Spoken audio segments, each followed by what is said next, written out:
Fan Radio Podcasts, getting you inspired to be fruitful.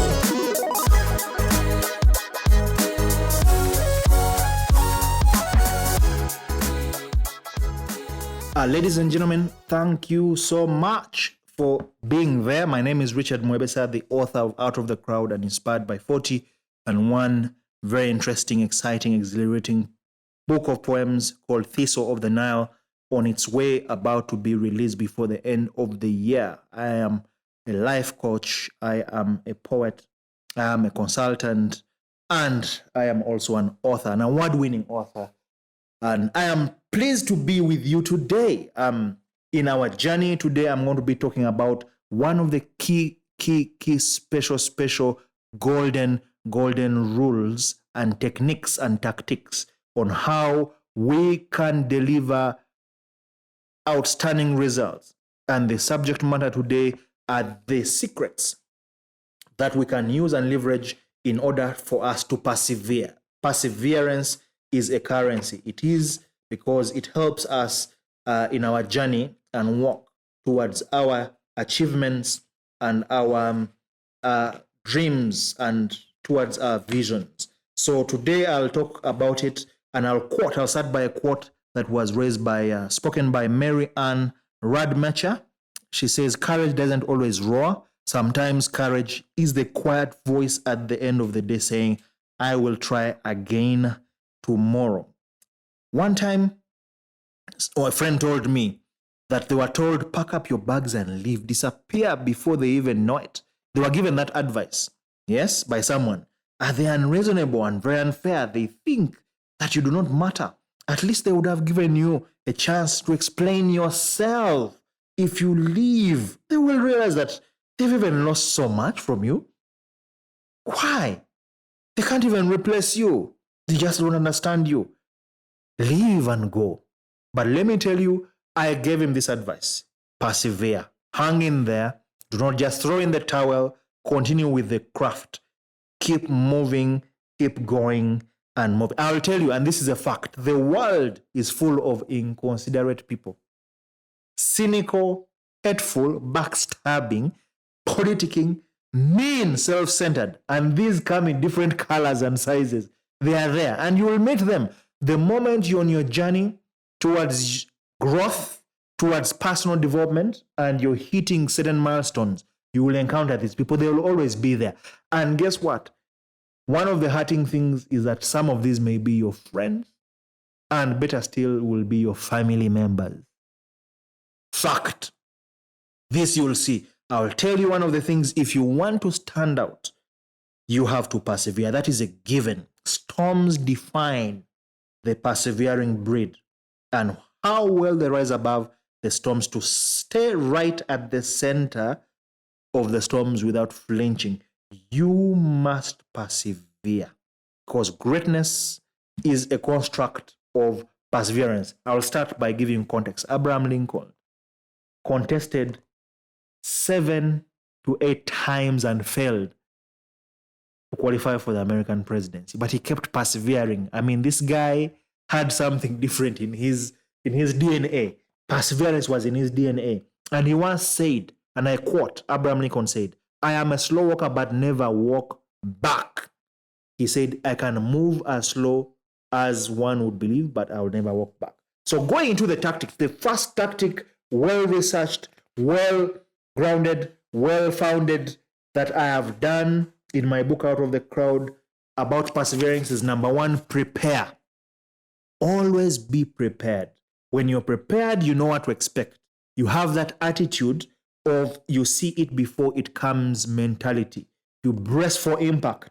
Yes, because preparation favors the fortunate. It qualifies the champions. And before athletes go for the Olympics, you know, they prepare. Some of them take years, months preparing so that they are able to captivate themselves and self-disrupt themselves, to challenge themselves to go for greatness. So always prepare. Always prepare. Be prepared. As I was writing my book, I'll give you a personal story. Out of the Crowd, my first book, I had to prepare. There's a lot of times I would get writer's block. I had no words. I'd become dry completely. I didn't know what to write next, how to go about it. But of course, my coach would always tell me, do this and that and that. Stretch yourself, stretch yourself.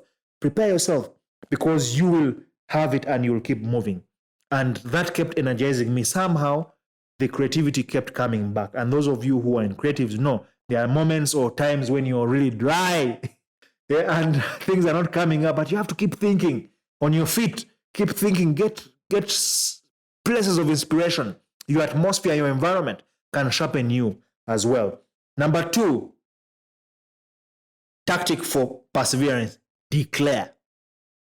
Always be convincing to yourself first, because once you say anything that the world doesn't know or believes that is going to take you to the next level, you ought to declare to yourself that you are going to do it. Stand up and stand out by not being a talker, but a doer. Action. Make declarations. I'll tell you the story of Eliud Kipchoge. This guy, my friend. Those of you who know his story, he's a person who woke up and declared to himself and said, I am going to run the marathon under 2 hours.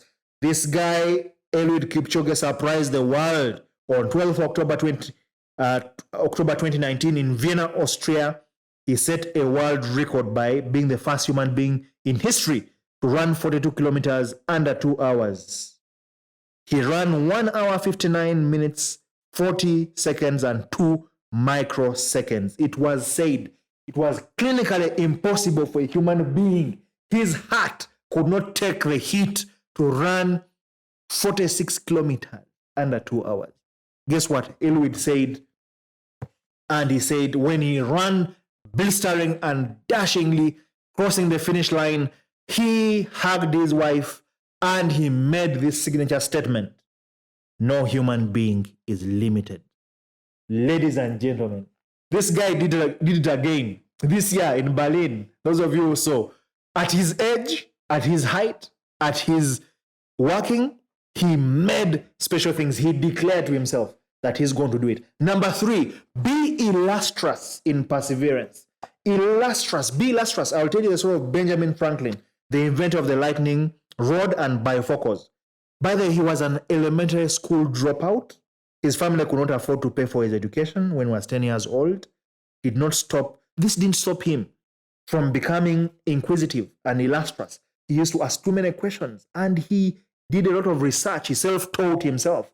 Actually, one time even became one of the presidents of the United States.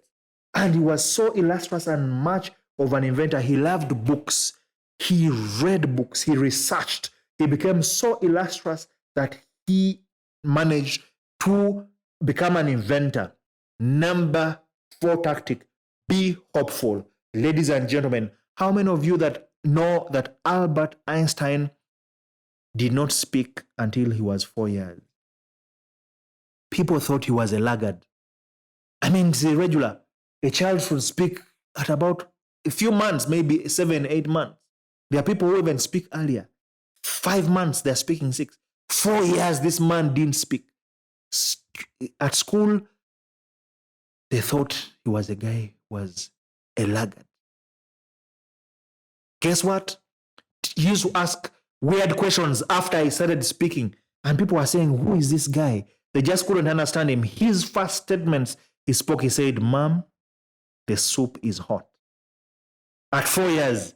And when he was asked, why are you speaking? He said there was no reason for me to speak. This guy was different. He was so hopeful. And later, those of you who don't know him, he's a Nobel laureate. He won a Nobel Prize for physics for his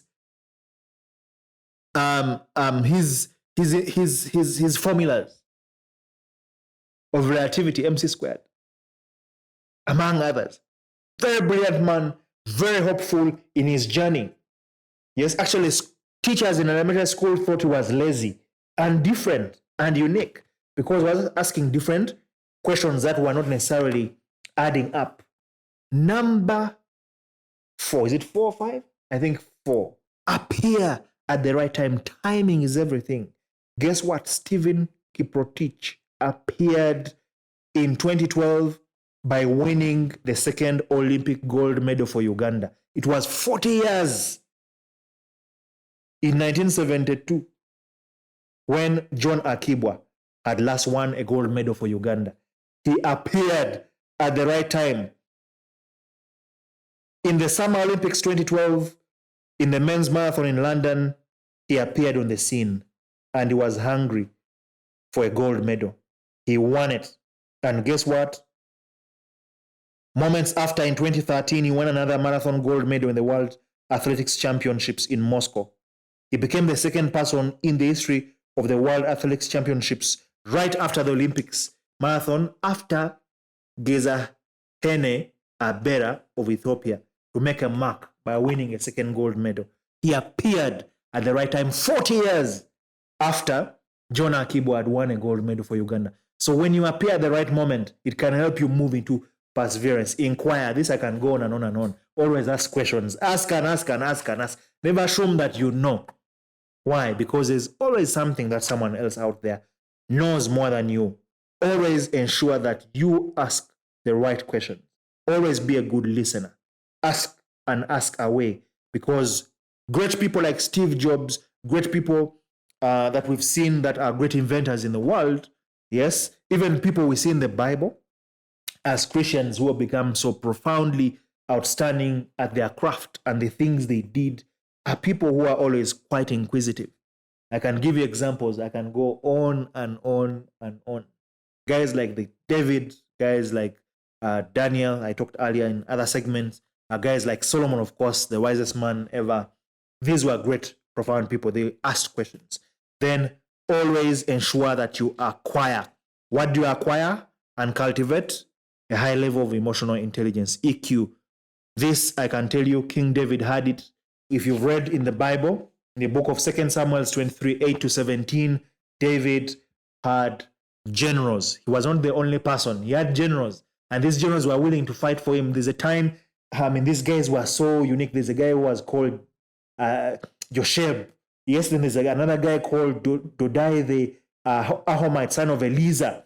And then Shammah. These guys were also, there's a time a guy fought and killed thousands of people, and a sword got stuck on his hand. His hand froze, literally. These were mighty men and great men that were willing to fight for David. It's not David only who did mighty exploits killing Goliath, but he had three men, the Josheb, Beshebeth, the Takamite, who was the head of the three and was nicknamed Dino, the Esnite, because he killed 800 men in a single battle engagement.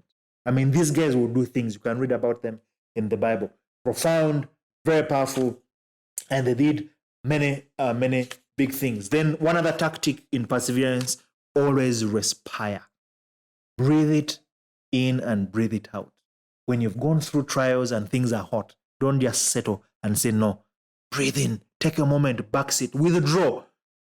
It's not that you've retreat doesn't mean surrender. Sometimes you just need to withdraw, retreat a bit. Recalibrate yourself.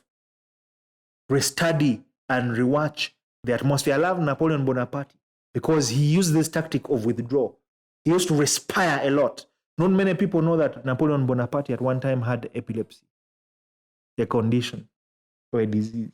It is also said perhaps it's what made his memory so sharp, that he would remember the names of all his soldiers, their wives, and their children. So profound. To say that this guy on a battlefield, he was equivalent to 40,000 soldiers. One man on a battlefield. He would go to battle without having a strategy. He would just go in and watch and study and watch and sees what's happening at battle. And he just withdraws. He respires. He withdraws a bit and then he comes back and wins the war. This guy, military genius, the finest there was, and among others in his craft. Last but not least, always ensure you dare some things. Michael Jordan said, I have missed more than 9,000 shots in my career. I've lost almost 300 games. 26 times I've been trusted to take the game's winning shot and missed. I've failed over and over and over again in my life. And that is why I succeed. Dare. This guy dared many things. Those of you who know Michael Jordan, of course, he's got many MVP, most valuable player accolades, and is actually is considered a GOAT. GOAT acronym for greatest of all time in the basketball sport. I mean, this guy, when he got onto that court, the things he did there were so profound. Those of you who know him, of course, with his signature slam dunk, the sky kind of flying technique, he did profound things, but he failed a number of times. But he always dared. His success was a result of many failures. He kept coming back, daring. So persevering is about always daring, always moving in, always fighting, always pushing the craft, and always ensuring that you are pushing the game. So he did a lot of things. He always dared. This guy would swim, I'm told in his routine, coaching and practicing routine, he would swim 50 laps of an 100-kilometer swimming pool every day without a shadow of a doubt. He would do it. He would keep doing it. He would dare. Then lastly, my last signature on perseverance is always be disciplined. Without discipline, you cannot go anywhere. I will tell you, all the greatest that have done it and won and conquered have been disciplined. Thomas Edison fails 1,000 times at inventing the light bulb. When he's asked by journalists, how did you do it? He said, I found 1,000 times of how not to make a bulb. He changed his narrative. He was disciplined. I mean, who fails 1,000 times? I'll tell you a story that not many people know. He had a lab and his lab caught fire and was razed to ashes. He had insured half the structure, and his son came and asked him, Dad, what shall we do? You've lost everything in the lab. He told his son, worry not, because I have lost equipment, but I've not lost my brain. Ladies and gentlemen, in the art and game of winning, you have to persevere. Anybody I look at in the Bible and see persevered. They went through a lot of pain. They went through a lot of perseverance, a lot of troubles, a lot of trials. Tell me anyone in the Bible you consider great, and I'll tell you their perseverance story. Until next time, thank you so much for listening. My name is Richard Mwebesa, the author of Out of the Crowd, award-winning author, I always forget, of Out of the Crowd, inspired by 40, and yet to come, Thistle of the Nile, an anthology of poems. Thank you so much. Till next time.